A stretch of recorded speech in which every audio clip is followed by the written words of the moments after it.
Welcome to the Windy City Benders podcast, presented by Beer League Talk, with your hosts, Noe, Poetzy, Jerem, and Tanner.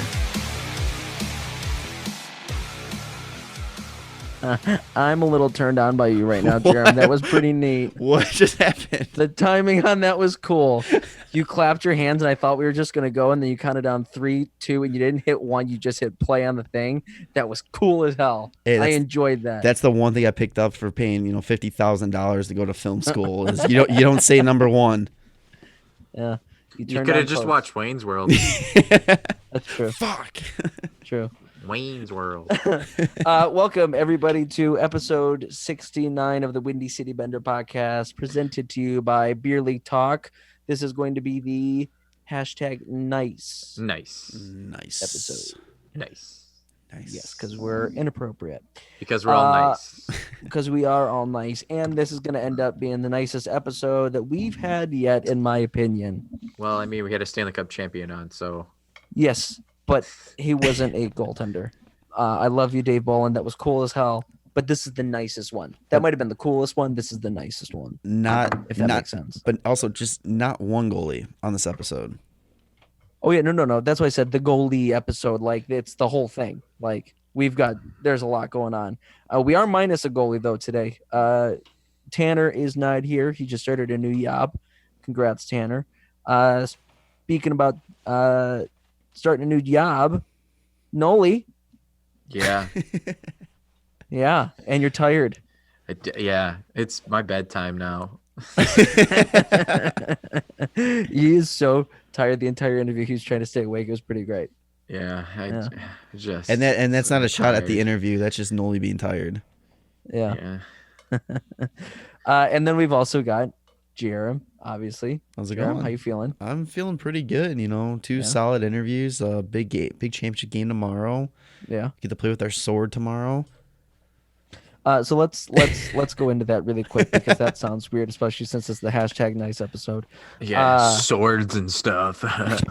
So for the men's league that we're in now, it's put on by Veterans Hockey League, and the one of the winning prizes, I feel like there's like 8 things that we get when we win, but one of them is a legitimate sword, and for some reason, they thought it was a good idea to tell us this beforehand, and all of us are freaking out. So it's going to bring a whole new meaning to let's cross swords in the shower.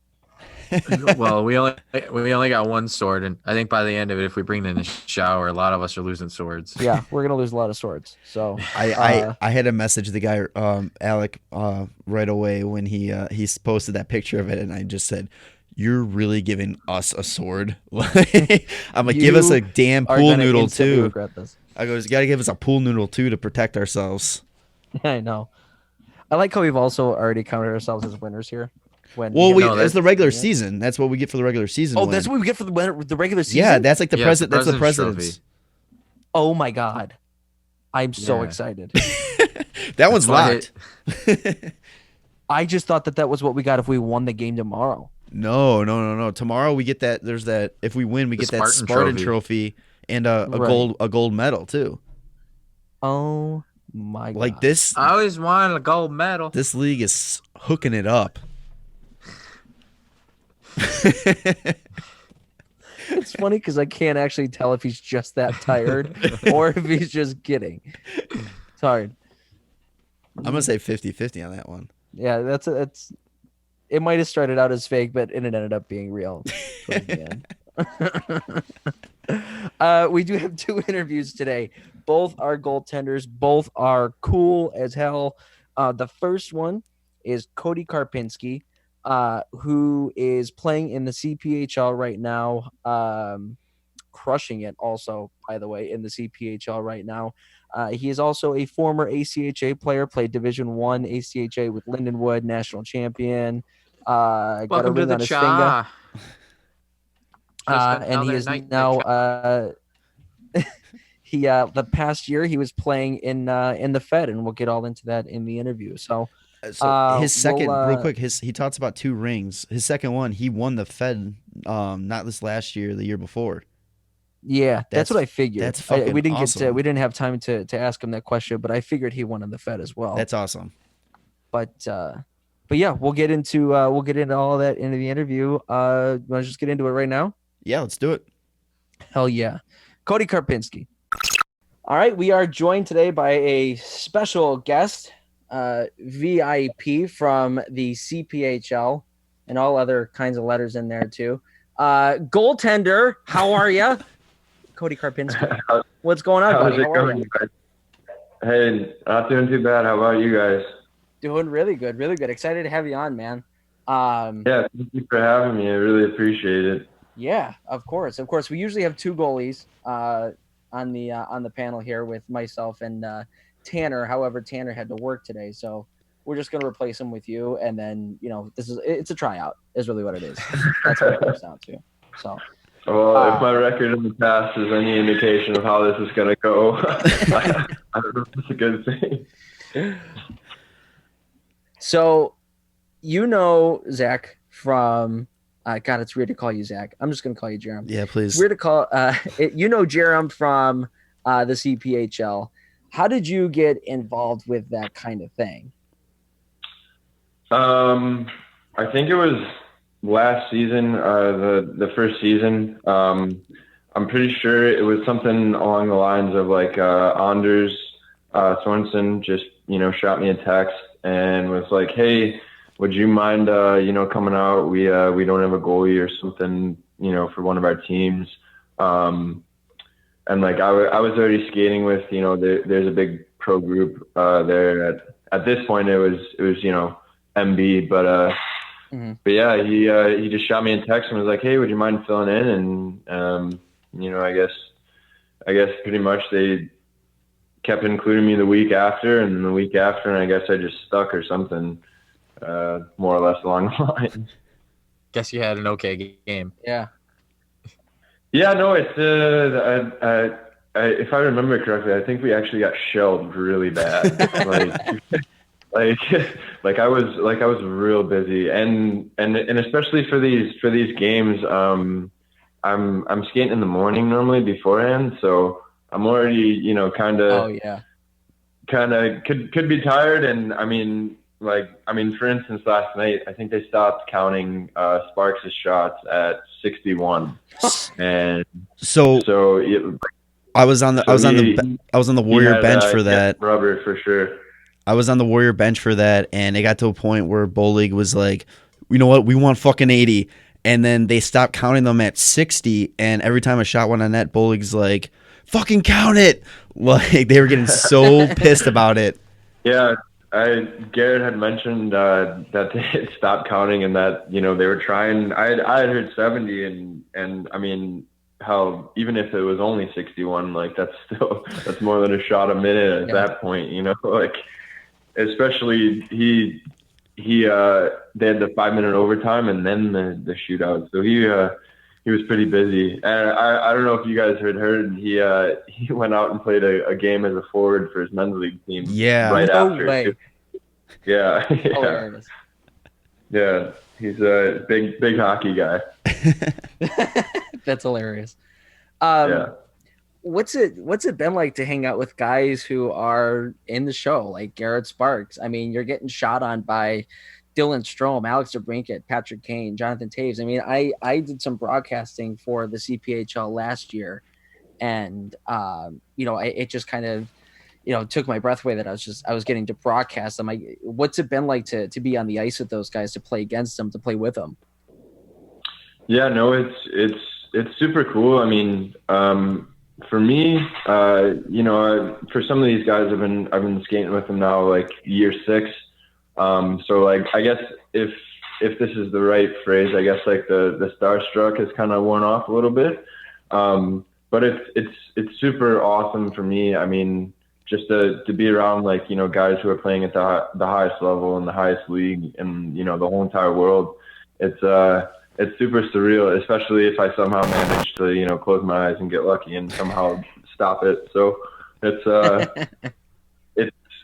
pretty cool for me. It keeps me, pretty humbled, especially, if I'm a little bit off, I'm quite aware because there's a puck going past my earlobe, off the bar and in or whatever. So yeah, no, it's so much fun. Like for the most part, all the guys are super awesome, and have been nothing short of not only super nice human beings, but just super fun to play with. Just because it's it gets pretty competitive, especially.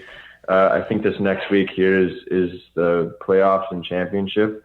So I think the pace will be picked up a little bit, and I mean, hell, even at the end of the games, you can see if it's a close game. It really gets quick out there, and it's super awesome to be a part of, and I'm super fortunate to be even in the same room, let alone conversation as half of these guys. So it's pretty surreal, but I'm so happy to be a part of it, and I mean, it's just honestly, it's so much fun. So I'm pretty damn lucky. So I didn't even think about it that way. That's a win-win for you. I mean, if it goes in, I mean, that's a fucking NHL player. Of course it's gonna go in. But if you make the save, you're like, fuck yeah, I made the save. Of course I did. Like, it's a win-win. Yeah. It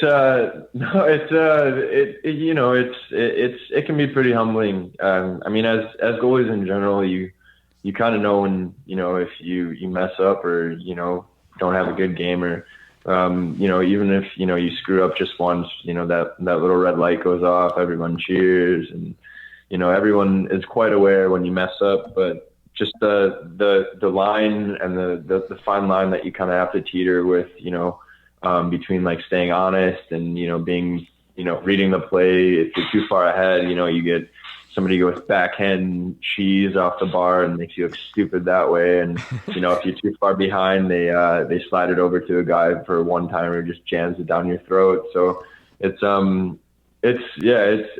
super fun. Also like super not fun in the sense, I'm getting scored on some of these times, like 9 times. So, I mean, like my dad and stuff will come to the game, and with my grandpa who's getting kind of older. So it's cool for him to, be able to watch me at home, and especially with some of the other guys on the ice. But yeah, he's like, yeah, what happened? You gave up 10 goals. And I'm like, yeah, I don't know.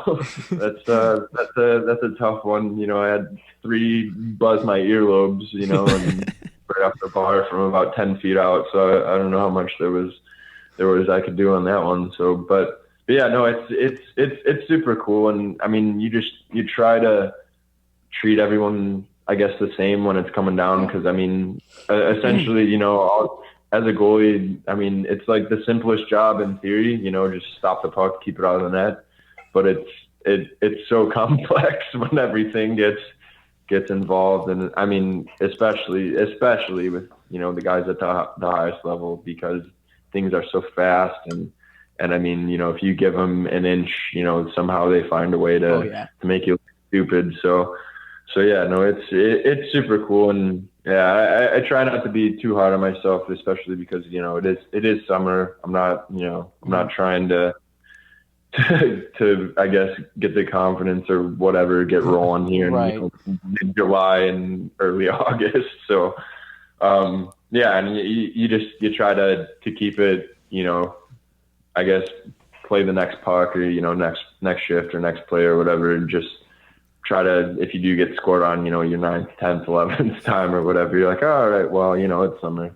And, that guy got 30 in the NHL last year. I'm not too worried about it. Was it demoralizing at all to see that 3-on-1 where DeBrincat scores and on you, and it's just consistently on all these social media, and you can like DeBrincat's going like 50% out there? The funny thing about that was so I've got the gray jersey, which is, a mess in its own because, it's got my name on it, whatever.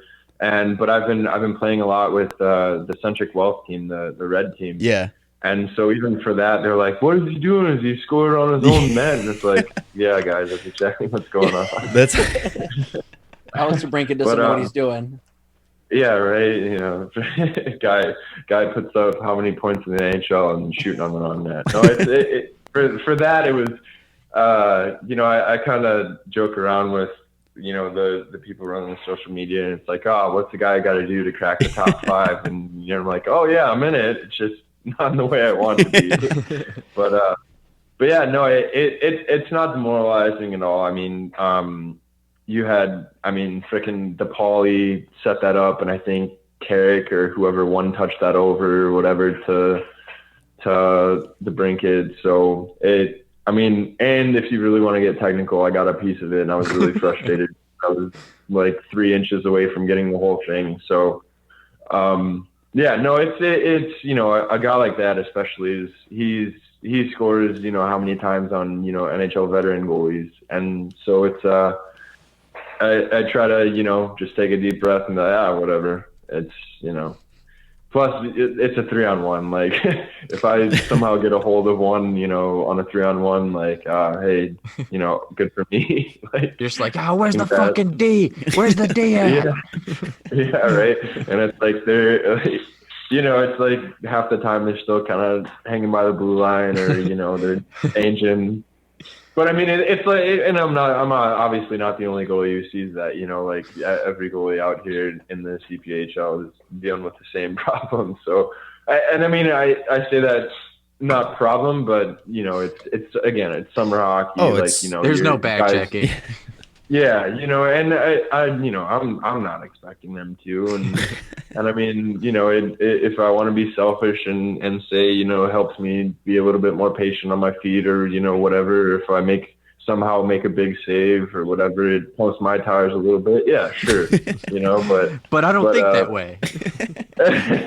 but yeah, I mean, again, if Alex DeBrincat scores on me, especially on a 3-on-1 from 2 other guys who are in the NHL, I'm not really too worried about it. But it was just funny, like how it just popped up over like site after site after site after site, and like you're going through like your Instagram or whatever Explore page, and I saw the video like reposted like 3 or 4 times, and I just laugh. It's like, it's super cool that I'm in it, but it sucks that I'm getting scored on. So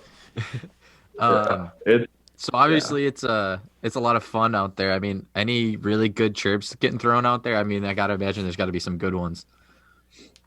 Oh yeah, like last night, one of the guys kind of on accident rode somebody off and ended up hitting him pretty hard behind the net. And just like this stuff that happens behind the play. And then, like, especially like you'll have a guy who, is an NHL regular, like, get two-handed by, maybe a guy that isn't, and you'll just hear, "You fucking pigeon," or whatever, something like that. And so it's just, and I'm sitting back there just laughing at the whole entire thing. But yeah, no, it's been pretty clean. And I mean, for the most part, it's been like playful banter. Like I've known Bolig for a couple of years now, and he hopped on his first game. I think that was last week, and he was giving it to me every time he would skate by, or however he decides to get around the ice, because it's not really skating. But no, I'm kidding. Bolig's great, but yeah, he was giving it to me pretty good. He was in my ear pretty much the whole entire time, and yeah, it's fun. I mean, you can, for the most part, everyone's out there having a good time, and it can get pretty back and forth, but it's, for the most part, it's all just playful banter. There hasn't been like too much serious chirps or anything, but yeah, just the occasional "you fucking pigeon" or something like that, just kind of in the background, always makes me laugh, just because I see the play develop, or what happens behind the play while everyone's focused on the other end or whatever, and it's just funny. So I got a question to ask now that we got 2 goalies here that still are actively playing. When you go to like goalie camps and all that, do they like teach you guys about dancing in the crease? Because I'm watching you every week during the CPHL. You're dancing to the music. Poetz is a big dancer in the crease. Like, is that like day one stuff at goalie camp? No, that's just a weird thing that they do. Apparently, like, again, my dad and grandpa have been coming pretty frequently. I think they've been actually to every game, and then I've had a couple of friends, show up to these games, and they're like, oh, who's that dancing goalie? And I'm like, oh God, I've already made a reputation for myself. Dancing goalie, right? But I don't know. It's just, I always like to have as much fun, especially, in these, I'm squirting water at people behind the glass and stuff, and just trying to get my mind off not being scored on 11 times in a game. But yeah, no, I think,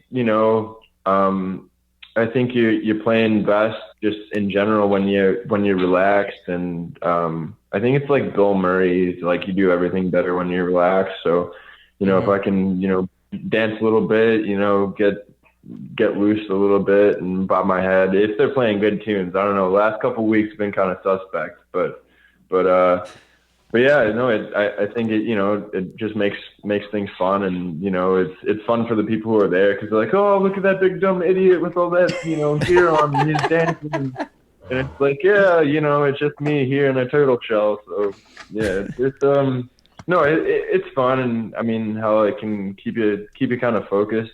I mean, just for me personally, I think I play best when I'm not thinking like at all, just kind of going with it. So it can kind of keep you busy, if you will, if that's the right phrase. So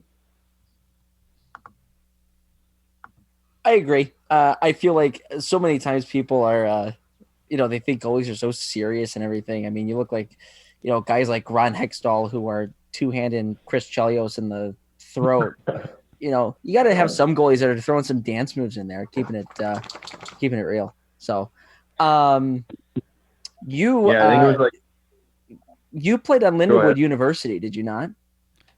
Yes, I did. Okay. Well, Noli and I played on Robert Morris University, so we're probably going to have to cut this interview a little bit short because I don't know if we could talk to you for too long. If it makes you guys feel any better, my roommate and I both had got injured our freshman year. I broke my leg, and my roommate separated his shoulder, dislocated his shoulder. It was like all the way up to his earlobe. In the same game, which just so happened to be against RMU, it was like the very last regular season game. So, yeah, and it kind of ruined our hopes for nationals that year. But if that makes you guys feel any better. Well, you ended up winning the whole thing a couple years later, did you not? Yeah, I think that was my junior year.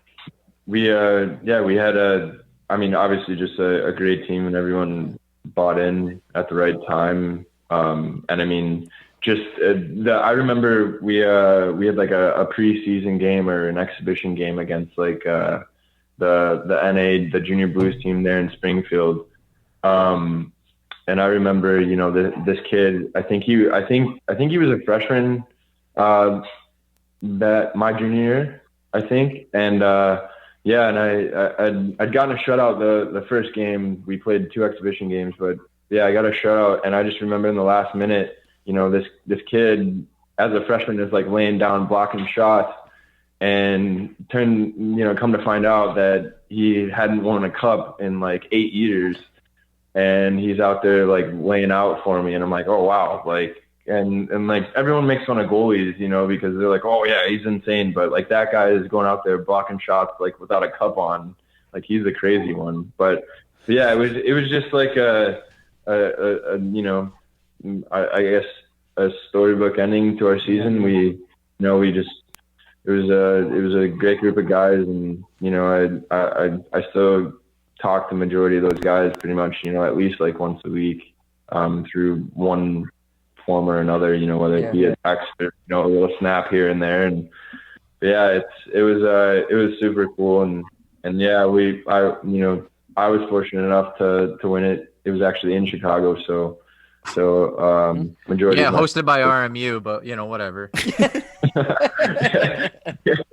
Yeah. So it was really cool, and I was very fortunate to be just even there and have things end up the way that they did, and especially in my hometown, it was pretty, I guess in the traditional sense of the word, awesome. Like it was unbelievable, and it's something I'm always going to remember. Where do you have the ring at? The ring, both of my championship rings are right next to each other. Whoa, take it easy over there. Whoa. Yeah, this season kind of got ruined, but I was 2 for 3 in my last 3. So, but no, they're just they don't leave the case. I'm not a big like traditional jewelry guy. Like I wear this one bracelet. It's like it helps clean up the oceans, and that's about the only jewelry I'm wearing. So I'm not gonna pull out a big ring. But yeah, it just stays in its case, and I dust it off here and there, make sure the case looks nice itself, make sure the light isn't burnt out, and yeah, it just it stays basically right on top of my dresser and doesn't move. I'm not too big on showing it off, but yeah, it was cool to wear. I think the last time I wore it was at like my college graduation or something. So. What was it like playing with Mikey Lozano? Noli and I know Lozo for quite some time. What was it like playing with him? Eeyore? No. No, Lowe's is honestly, he was, if he was bigger, he wouldn't, have ended up at Lindenwood. He was so smart, and he was like one of those guys who, didn't say much, but when, whenever he did open his mouth, or, whenever he did have something to say, everyone listened. Versus me, where, I'm always trying to talk to everyone, whatever, being a loudmouth idiot in the locker room. Lowe's was definitely way more quiet, way more reserved, and yeah, no, he was great. And I think he actually scored the game winner, I want to say, against Iowa State. Yeah, me and Poets were at the game, and I looked at Poets like halfway through the second. I was like, Lozo's getting the game winner tonight, guaranteed. And I was like, yep, sure shit, he does. Yeah, no, he just that whole season he had like I think he got like close to like 15 or 20 goals or whatever that season, but I mean a good majority of them were definitely like game winners or like big goals. It wasn't like he was just tapping in an open netter or stuff like that. No, he was just always seemed to be at the right place at the right time, and would just bury. And yeah, Mike is he's a great guy, and his family's super awesome as well. And again, like being from Chicagoland, it kind of helped us gel pretty quickly, I would say. So yeah, he's an awesome kid, and I think he's actually I think he's headed back for his 5th year. I think coming up, he's going to be a master's student or something, and I think he's going to play still, or play like for a semester or something with his eligibility. However long he can play, he's going to, which I think is awesome. So I feel like he's been there for about 20 years now. So I don't know if he's getting his doctorate or what. Hey, I mean, isn't the average now like isn't it 5 years? Like, you got to take that senior victory lap or whatever. There you go. Yeah, lots of people go to school for 8 years. Yeah, I'm pretty sure they're called doctors, but yeah, that's hilarious. Yeah, no, he's again, I can't say enough good things about Lowe's. He's an awesome guy, and I mean I respect the shit out of him, and he's a great hockey player. I play men's league with him now, and I can't wait to call him Eeyore when I see him. I'm so excited. that was like I forgot how that came up. Obviously on teams everyone gets their nickname, but I mean Lowe's the Eeyore thing was very like that was very, very few and far in between he would ever get called that. Number one, it's just like you don't ever disrespect Lozo, but it's yeah, it was kind of just like his temperament, and like you couldn't, even if you were super mad at him, or whatever happened, or Right. he fucked up, or something happened that you wanted to yell at him, it's like you couldn't, because it's just he's kind of like you, or be like and so yeah, that's that I think I heard that, yeah, I think probably my junior year, I think. And I can't remember who I heard it from, but yeah, it stuck like immediately. Just the exact same temperament, and it's fitting, except for the fact that like you are in actuality is like the lazy whatever, and Lowe's couldn't be farther from lazy. So Right. but just as far as like his temperament and Right. like yeah, it was perfectly fitting for him. Hilarious. So what was the transition like going from Lindenwood to playing professionally? How did that transition end up going for you? Because I know you ended up going to the Fed. Yeah. So for me, that my senior year, right after I graduated, I went to actually NHL development camp with the Blues, and did really well there, and was hoping something would come through there, maybe with like one of their affiliates or whatever. I had pretty high hopes, and was in decent contact with a bunch of their people, and obviously nothing came of it. And I'd started the season in Mississippi. I went to camp, main camp with Mississippi River Kings when they were still around. I think I had gotten cut the first regular season day or whatever. Came back to St. Louis, was fortunate enough to train with my goalie coach, to keep me on the ice, and work out actually at Lindenwood. So I was in shape. And then I was kind of scrambling, because it was like, it was October was over, and I wasn't playing, didn't have a team, I was just skating. And then, November came around, and I was just, at that point I was cold calling literally every single coach in, the CPHL and the SP, and, just trying to get something. And then, I actually ended up e-bugging for the Indy Fuel. And then as soon as I got back, pretty much from that, I'd gotten, it was in like Quad City, I want to say, when they were still around. It was like 3-3, came back, and then like a week later actually like flew out to, what is that, Utah, in the coast, I dressed up and backed up for, what was that, Rapid City, for another 3 games. Went from, after the second game, they were having some like guys, called up, moving up and down, and they were having some issues there, and they're like, all right, you're going to get a PTO, like, be ready to go for the 3rd game. And I'm like, oh, fucking sick. Awesome. Like, maybe, I'm getting some game time and, do well and get a contract. But, so the 3rd game of the 3-3 rolls around, and, they ended up getting a guy back, and I'm, I went from possibly starting to not even dressing. And then, yeah, so on my way home from that 3-3 weekend with Rapid City, I had gotten a call, and literally the day I got back, it was like December 23rd or whatever it was, I drove out to Watertown, New York, and yeah, it kind of just went from there, and ended up, fortunately for us, winning that season, and yeah, it kind of worked out for me. But the transition,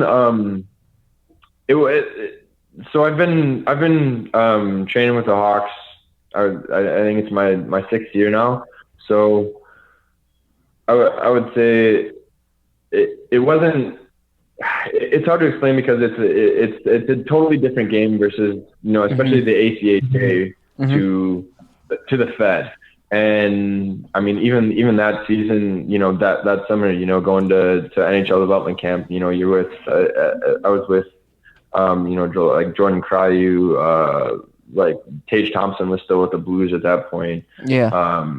Like a couple of, other, big name guys. And, I did really well there. And then, this summer again, come back to Chicago. And, again, I'm fortunate enough to be able to, train and work out with a bunch of the Hawks guys. So, I kind of, I don't want to say get accustomed to it, but, you kind of get used to, the speed of things when all you're skating with is NHL guys. And, Right. And then it was for me, the most difficult part was,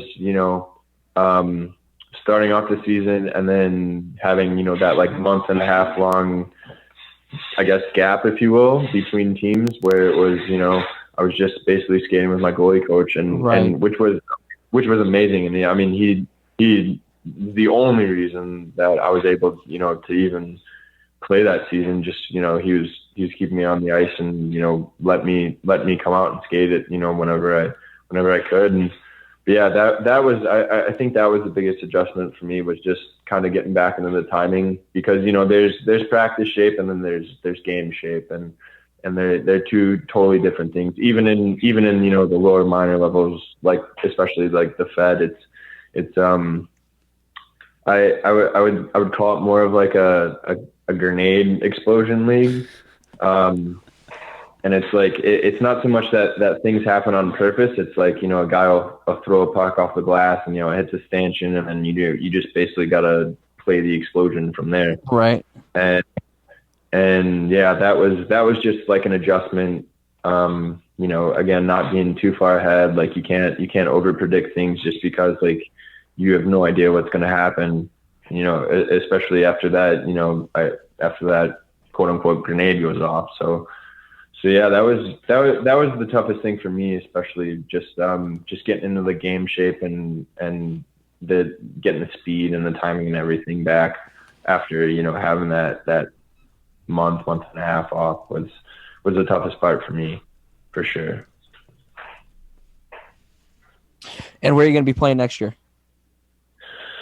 I don't know yet, actually. I've been trying to, at least get an ECHL camp. If not, try and sign somewhere, in some place. I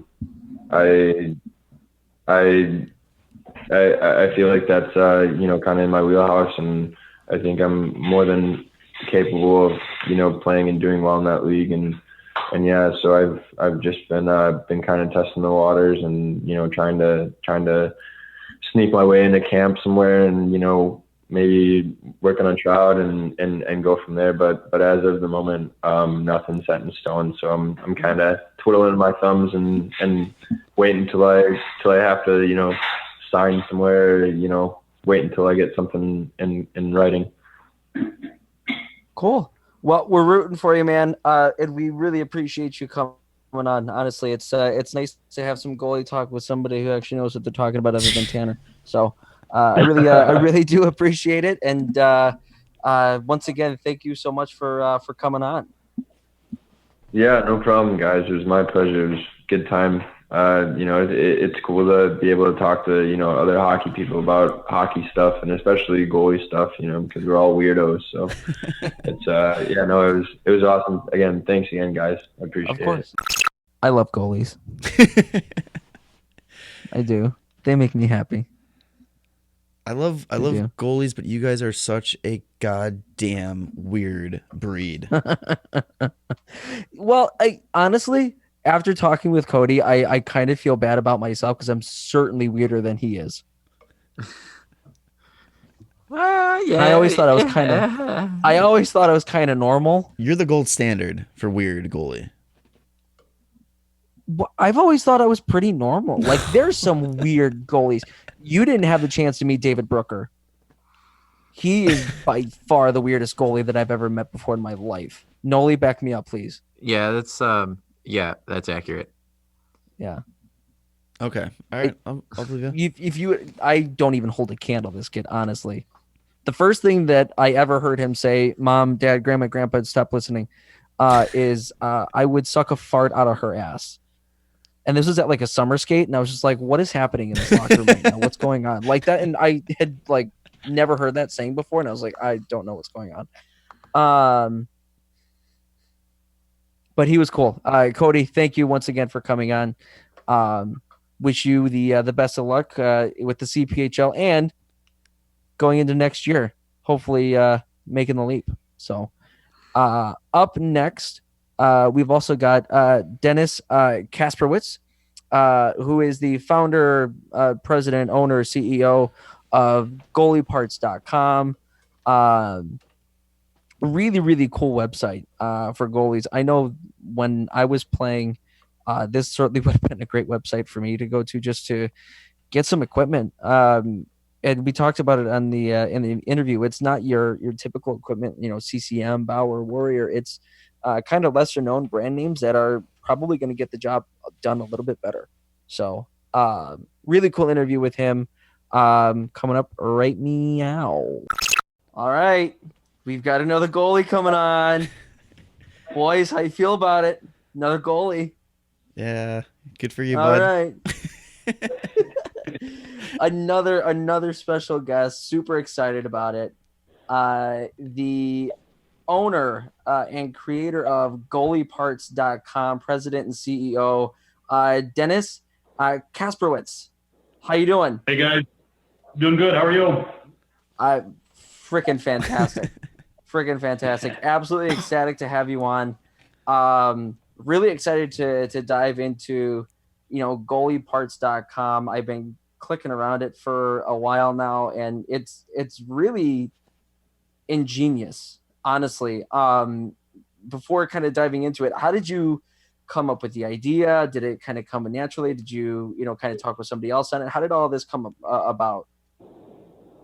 Yeah, so a few years ago, I always bought and sold stuff on eBay and kind of, just odds and ends and just kind of screwed around.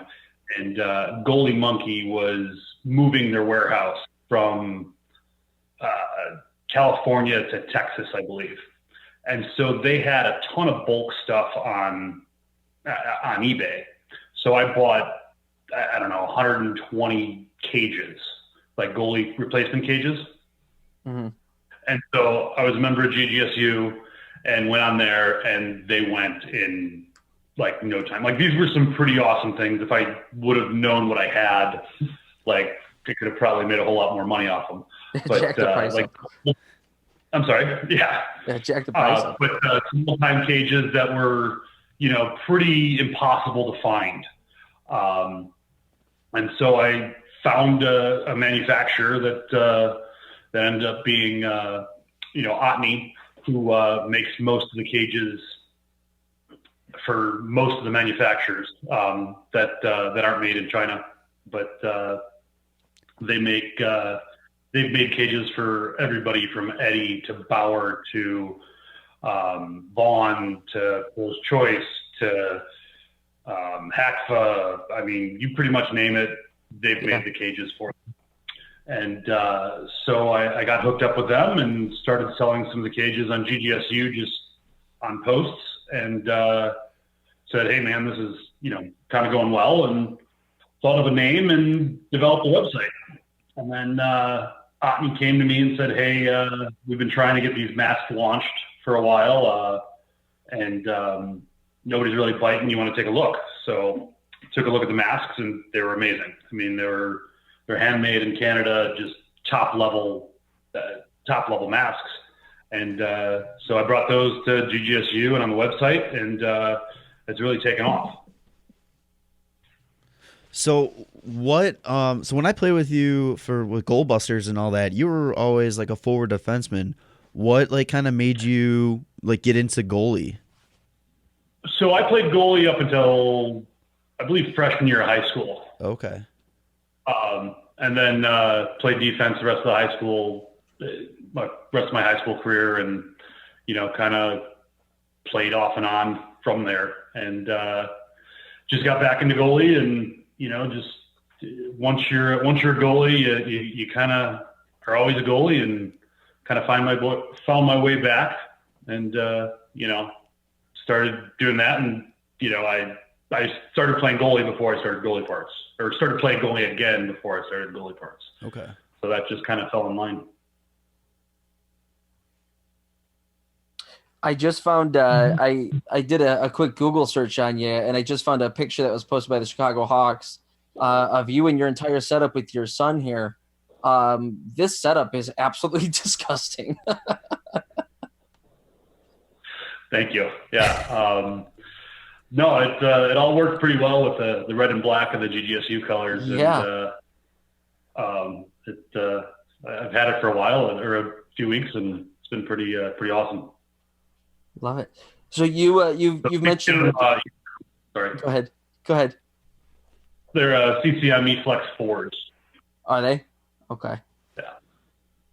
Yeah, it flows nicely. It's a black base with red mixed in with it, and he's wearing the Carolina Hurricanes third jersey basically. So it looks really, really nice. You mentioned GGSU a couple of different times. Explain for those non-goalie folk what GGSU stands for, what it is, all that. GGSU's Goalie Gears Sluts United. I think they've gone to just GGSU now. Yeah. Right, Cody? It's GGSU. We've taken the acronym and made it much more appropriate. Yeah, I think just ending it at sluts makes it is good enough. Well, yeah, I mean, and so when Adam created it, I think it's been like 12 years now. I mean, he was like a 14 or 15-year-old kid. So, and I mean, now the world is totally different, especially with, Facebook and stuff. So it really needed to change for a lot of reasons. So. But there's what, 35,000 members? Yeah, we broke 35,000. I think actually like around a month ago. So I think it might be a little bit over that now. Yeah. Yeah, I remember I joined it back when I was in high school, I think. And I remember joining on this page. It was a Facebook page that's just filled with just goalies asking all of these questions and saying all of these things that I was thinking, but I literally just didn't have like the people to talk to about it. So I was just like, oh my God, there are other people who are feeling the same way that I am. This is incredible. It's a large support group for us goalies, Oh my God, it's incredible. You guys need it. We do need it. We absolutely do. It's our own little therapy session, honestly. Now they run a camp called the GGSU Legends Camp. And Dennis, you were saying that you were able to go, and you've gone to pretty much every single one. What are those like? Because those are usually pretty heavily attended and also have some pretty cool guests that come out too. Yeah, they're it's basically an adult goalie camp.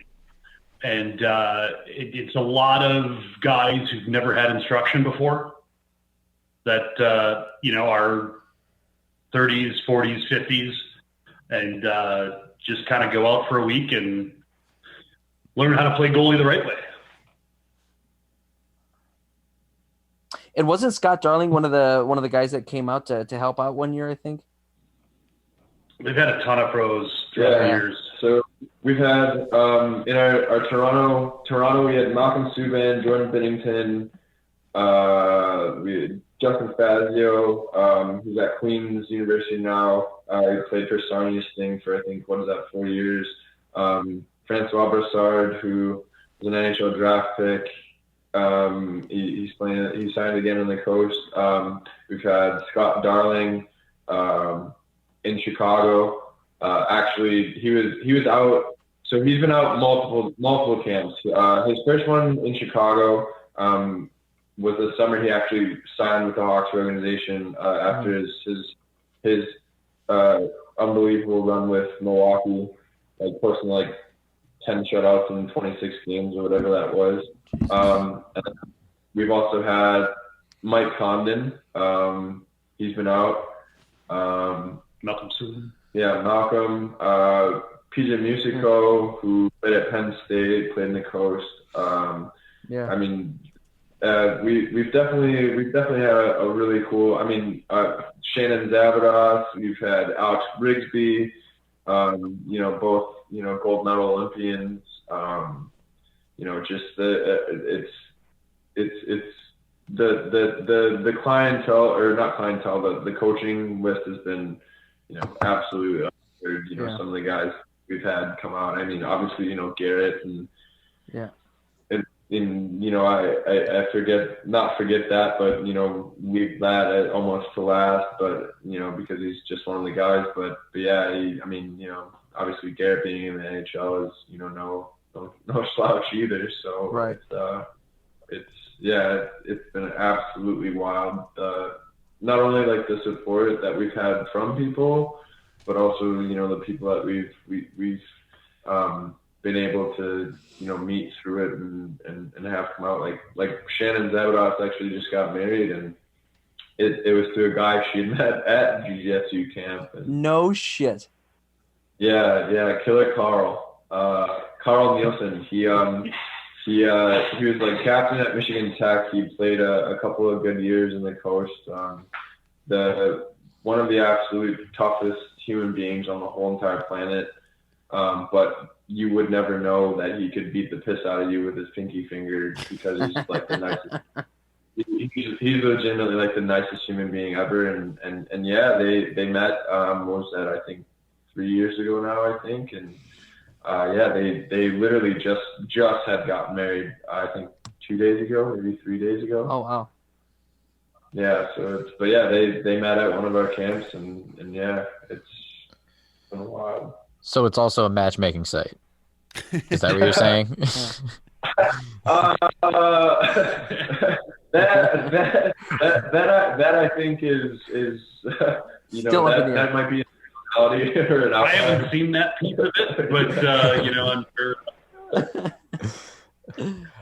So kind of going back to the website. I mean, what's the ultimate goal here? Have you hit where you want to be at for the GoalieParts website? I mean, or do you what else do you want to expand to? Anything that you've been thinking of? I also own Echo Hockey, which is a padding company. So we're making neck guards. We're launching knee pads, and then we're also going to do a lot of goalie and player accessories. So clips and screws and things like that. It's going to be our own brand that we're going to do some high quality type stuff. Our neck guards already they've got great reviews. There's a few throughout the NHL and a lot of lower leagues. Yeah, you guys might have heard of Henrik Lundqvist. You mean the king? We had sent him actually one this summer because he was in need and yeah. So who else? Delia. Yeah, so Colin Delia will be one here shortly. We have a good handful of guys on the coast, and especially as they move up, I can't imagine they'll be moving out of them just because it is a great product, the neck collar. But yeah, it's the more people that keep finding out about it, the more people end up liking it and end up sticking with it. So it's awesome. Yeah, and Cody mentioned Justin Fazio earlier. He helped me design the knee pads that were I just put in the order to manufacture them yesterday, actually. So he designed them. He's demoed them. Cody's worn them. A few other higher level pros, and it should be a huge winner because there's nothing really like it on the market. Yeah. Yeah, really cool. And I like how it's not, your typical, I know you kind of mentioned it before, it's not your typical name brand stuff, CCM, Bauer, Warrior, anything like that. It's these, kind of lesser known products that actually really do a damn job of getting the job done. Like Echo Pro Foam, the neck protector. I've seen those, a lot of pros wearing those. Talking about butt ends, the Edge Protect. I use the Edge Protect for my goalies and everything like that. So I like how it's kind of those lesser known products, not so much, CCM, Bauer, or Warrior or anything like that. Yeah, a lot of these bigger supply houses are trying to copy everybody and get the cheapest product out there. I really like to bring in things that, these guys have one-offs and great ideas and, they make them themselves. Our outsider straps are some of our biggest sellers. I think we did about 700 sets of outsider straps last year, and they're awesome. I mean, they're made by a guy in Doug Wager, who's a really good painter, but he's out in Philadelphia, and he makes them for me, and I sell them on the site, and it's been awesome. I mean, just stuff like that. Sham sweatbands, another one that's been knocked off a million times. But I like to go to these guys who are doing it themselves and, have great ideas and make quality products. I mean, everything on our site is quality. There's nothing really there that you're going to find some cheap knockoff or, just something to get by. And I like how on here, I'm looking at the top, you've got the OTNY shutout club as well, where anybody who gets a shutout is going to end up getting a shirt, from what I see. Yeah, so that's one of our. I don't know how I came up with that, but just kind of came to me, and it's anybody who gets a shutout. Doesn't matter what league, what level, how it happened, as long as you post that 0 and you're wearing one of our masks, you get a shutout club T-shirt and you get your name on the website. Love it. It's like, it kind of reminds me of college pride stickers, like on football helmets and stuff. That's what it reminds me of. Kids love it. I mean, I've got one guy that's been chasing it for a long time, and he'll message me in 11 o'clock on Friday night or something like that and said, "Hey man, I almost had it today to let up one goal, blew it with 3 seconds left," or, so it's a lot of fun. It's got a lot of traction, and kids love it. Adults love it. Sorry, Poets. And who doesn't want a free T-shirt? Sorry, Poets. I don't think you're going to get that anytime soon. We got no intention of playing defense for you. I mean, I showed up half drunk to our last men's league game, so I don't think that that's going to work at any point in time. Yeah, you let in the first 2 shots. Well, it's a phenomenal website. You guys, you did a great job with it. I wanted to kind of touch on, you were talking about your son before. Did he kind of get into this on his own, or was this something that he kind of saw you involved with it, and he wanted to get into it too? How did that all come about? Because having a son play goalie is expensive, I know. Well, this is my business, so he doesn't have a choice, but he wants to play hockey, he plays goalie, no, but Ed's 100% goalie. If you met him on the street, you would probably think he's a goalie. He's one of those guys that just fits the part. Yeah. My 6-year-old, we'll see what happens, but he goes back and forth, and then my 3-year-old for sure is going to be a goalie. I love it. I absolutely love it. Any favorite memories coming from you, whether it's watching your son play or you yourself? Any favorite hockey memories that you have? Favorite hockey memories. I remember when I was a squirt getting the living shit kicked out of us. I think I let up 16 goals or something like that. And we were away in a tournament, and I remember just getting our asses kicked in one particular game. But for my kids, every time they go on the ice, it's awesome. It's just watch them progress and have fun, most of all. That's what it's about. Right. I joke that they have to be goalies, but they have to have fun. That's the number one. And just seeing their faces, just smiling and saving that shot. My son can go out there and get beat 12-0, the older one. And he comes in and goes, "Hey, Dad, did you see that glove save in the first period?" It's I totally got that. It's yeah, but cool, dude. It just that's one of my favorite things, actually, because he's just so excited about it, and he can shrug off a bad game by one glove save early on. I feel that on a spiritual level, there's really nothing like a good windmill glove save. He just has to touch the puck with the glove. That's all you got. Exactly. As long as you're full splits, you're getting the windmill, you can at least tip it. Doesn't have to be a catch or anything. As long as you get a piece of it, that's all that matters. Yeah. And you also help coach as well with the Hawks, right? Yeah, I was head coach of Mike team last year. I'm not sure what we're doing this year, but I'll be involved with both the boys. Beautiful. And Well, then, go ahead. I'm sorry. No, go ahead. We also developed a parents basically support group, and it's a Goalie Parents Collective, which is basically a GGSU for parents. For parents. So, I'm sorry? No, I said it's for parents then. For goalie parents, yes. Oh Yeah. my God. So it's where they come in and ask tons of questions, and it's a lot of newbie goalie parents, a lot of seasoned goalie parents that were that kind of help out, and anything from, what helmet do I buy, or what jock do I buy, or and my kid's doing this, what can I do? It's just a lot of mental support for these parents.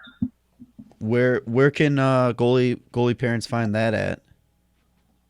It's just search the Goalie Parents Collective on Facebook. Okay. All right. Yeah, and I And will. you'll be able to. Yeah, we'll definitely toss a link too in the description for the video for that too. I could tell you one thing. My mom would be all over that. She absolutely would be all over that. Oh, it's a great thing. It really is just the support that everybody gives, and we try and keep it as positive as possible. If you're screwing off, we've had to boot a few people because they're, go off on tangents and make people feel not welcome. I'm in the business. I've been doing goalie. I played when I was younger, and I still, catch myself with questions and things like that. And some people just don't have the resources. Oh, it's so nice about social media now. It's that it's literally just a click away. Because I know all of us growing up kind of thing. It was like you kind of got to learn this all on your own. So it's awesome that you guys set up a place for, especially goalie. I know I get calls in at work all the time asking about goalie equipment. I'm like, I got no clue, man. But yeah, so that's really awesome. Yeah, I think we're at 3,500 members and growing strong. Damn. Wow. You have to be a goalie parent to be admitted, so we're not just having everybody in there. And there's no advertising. So it's kind of a safer spot. And then it's a lot of bragging too. We like to, every Sunday we ask how the goalies have done, and everybody posts their pictures, and, where you get the other sites where you post a picture of your kid and everybody goes crazy. But we've got one thread, and, everybody can tell everybody how they did. And that's kind of, it's cool. Everybody likes to brag about their kid. Yeah, And, of course. it's great to see, and, kind of follow some of these kids. And we've had some meetups from, people at tournaments and things like that, and, go out and get a beer, and just, it's a pretty cool thing. Yeah, I love it. Well, honestly, thank you so much for coming on to the podcast. We really appreciate it. Like I said, it's such an ingenious idea to have something like goalieparts.com, to where goalies can find pretty much anything they need at their disposal. So we'll post a link to that website, to the goalie parent page website, and everything. So once again, Dennis, I appreciate you coming on and take some time to talk to us today. Thank you very much. How pissed is Tanner going to be that he missed this episode? The most angriest Tanner. Oh yeah. When he said the text that he couldn't make it, I already could tell. I was like, oh, that I could tell in the tone he's not happy. Yeah. When he listens to this, sorry, he's Tanner. not going to be happy at all. He's going to be upset that he missed this. So that's pretty much where we're going to leave it today. That was a couple of pretty decently long interviews, and Noli is not going to make it if we last another 5 minutes. So yeah, but just real quick, Hogs. You got Hots talk That's real all quick? I got. No, I just want to say. Oh, okay. Just wanted to say it. Okay. You have to say it at least every episode, right? Yeah. Yeah, I mean, we had some Hawks talk, Hacks talk, sorry, with the, DeBrincat Gino in the CPHL, but whatever. It was just. Did we want to go into the Jalmerson trade a little bit too, just to kind of or Hossa? What's the matter with you? Or Hossa? Well, we What's bring the that matter up every with you? episode anyway. No. Jalmerson, Hossa. Come on, guys. This is supposed to be the nice episode. All right. Sorry, buddy. Sorry. All right. Well, that will just about wrap it up. Thank you once again, Cody and Dennis, for coming on for that interview. Super cool. Be sure to be able to finally talk goalie and not feel like I'm about to get excommunicated from the podcast. Because they're irrelevant. Yeah, definitely. Oh, God, you know what? I swear to God, I was so close to throwing you under the bus. I really was. I was this close. I almost said it too. Not gonna lie, the entire time, saying it. The entire time, every time I saw Noli kind of like start to move his mouth, I'm like, oh God, here it comes. Here it comes. I wanted to so bad. I wanted to be like, so there's a certain member of the podcast who, but then we doesn't believe that goalies are relevant. Then we would have to throw you kind of under the bus because contract. You're putting your goalie relevancy on the line in fantasy this year. So I wonder how they would feel about that. Well, I suck at fantasy anyway, so I'm not too worried about it. No matter what, true. I'm going to be terrible. You're not good. So no. All right. Well, yeah. Make sure you guys check out goalieparts.com. What was the name? It was Parent. Or was it Goalie Parent?